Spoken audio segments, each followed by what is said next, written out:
సంగారెడ్డి జిల్లా జహీరాబాద్ పట్టణంలో శుక్రవారం పాలిటెక్నిక్ విద్యార్థులు భారీ ర్యాలీ నిర్వహించారు. ప్రభుత్వ పాలిటెక్నిక్ కళాశాలల ప్రైవేటీకరణను ఉపసంహరించుకోవాలని డిమాండ్ చేస్తూ రంజోల్ పాలిటెక్నిక్ కళాశాల నుంచి విద్యార్థులు కళాశాల నుండి సుమారు 5 కిలోమీటర్ల వరకు జహీరాబాద్ పట్టణంలోని 65వ నెంబర్ జాతీయ రహదారిపై నినాదాలు చేసుకుంటూ ఆర్డీఓ కార్యాలయం వరకు ర్యాలీ తీశారు.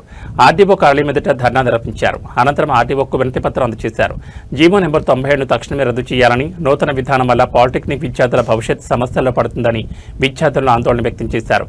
డిప్లొమా పూర్తి చేసి బీటెక్, ఎంటెక్ చదువుకునే అవకాశం కోల్పోతామని, శక్తి పథకం పేరుతో ప్రైవేట్ కంపెనీల అవసరాలకు విద్యార్థులను పరిమితం చేసేందుకు ప్రభుత్వం కుట్ర చేస్తుందని వారి సందర్భంగా ఆరోపించారు.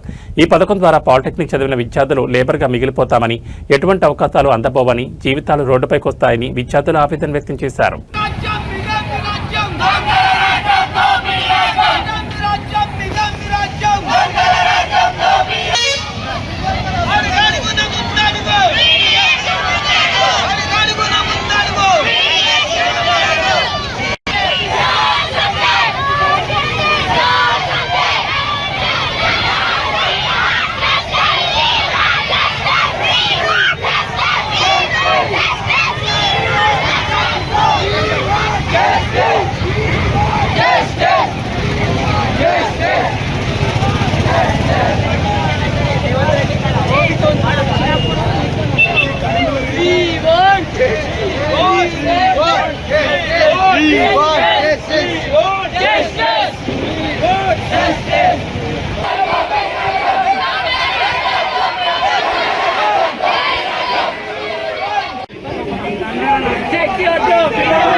మానుకోవాలని కోరుకుంటున్నాము.